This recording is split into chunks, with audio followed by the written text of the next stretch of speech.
السلام علیکم ورحمۃ اللہ وبرکاتہ۔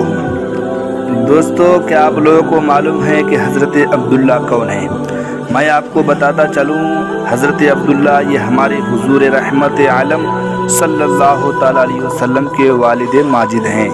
یہ حضرت عبد المطلب کے تمام بیٹوں میں سب سے زیادہ باپ کے لاڈلے اور پیارے تھے، کیونکہ ان کی پیشانی میں نور محمدی اپنی پوری شان و شوکت کے ساتھ جلوہ گر تھا، اس لیے حسن و خوبی کے پیکر اور جمال صورت و کمال سیرت کے آئینہ دار اور عفت و پارسائی میں اقتدائی روزگار تھے۔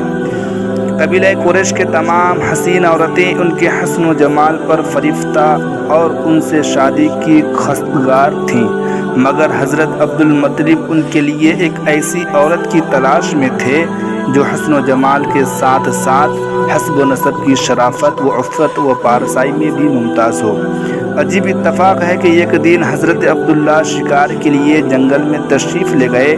ملک شام کے یہودی چند علامتوں سے پہچان گئے تھے کہ نبی آخر الزمان کے والد ماجد یہی ہے، چنانچہ ان یہودیوں نے حضرت عبداللہ کو بارہا قتل کر ڈالنے کی کوشش کی۔ اس مرتبہ بھی یہودیوں کی ایک بہت بڑی جماعت مسلح ہو کر اس نیت سے جنگل میں گئے کہ حضرت عبداللہ کو تنہائی میں دھوکے سے قتل کر دیا جائے، مگر اللہ تعالیٰ کی حفاظت نے اس مرتبہ بھی اپنے فضل و کرم سے بچا لیا۔ عالم غیب سے چند ایسے سوار ناگواں نمودار ہوئے جو اس دنیا کے لوگوں سے کوئی مشابہت ہی نہیں رکھتے تھے۔ اس سواریوں نے آ کر یہودیوں کو مار بھگایا اور حضرت عبداللہ کو بحفاظت ان کے مقام تک پہنچا دیا۔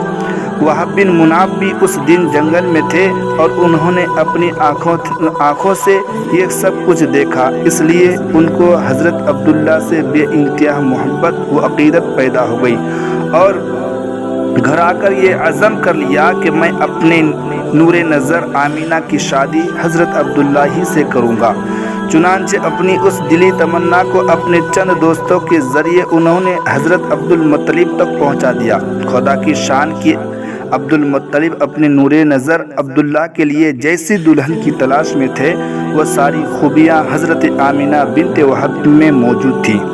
حضرت عبد المطلب نے اپنے رشتے کو خوشی خوشی منظور کر لیا۔ چنانچہ 24 سال کی عمر میں حضرت عبداللہ کا حضرت بی بی آمینہ سے نکاح ہو گیا، اور نور محمدی حضرت عبداللہ سے منتقل ہو کر حضرت بی بی آمینہ کے شکم اطہر میں جلوہ گر ہو گیا، اور جب حمل شریف کے 2 مہینے پورے ہو گئے تو حضرت عبد المطلب نے حضرت عبداللہ کو کھجوریں لینے کے لیے مدینہ بھیجا یا تجارت کے لیے ملک شام روانہ کیا۔ وہاں سے واپس لوٹتے ہوئے مدینہ میں اپنے والد کے ننھیال بنو عدو بن نجار میں 1 ماہ بیمار رہ کر 25 برس کی عمر میں وفات پا گئے، اور وہیں دار نابینا میں مدفون ہو گئے۔ قافلے والوں نے جب مکہ واپس لوٹ کر حضرت عبد المطلب کو عبداللہ کی بیماری کا حال سنایا تو انہوں نے بے خبر گیری کے لیے اپنے سب سے بڑے لڑکے حارث کو مدینہ بھیجا۔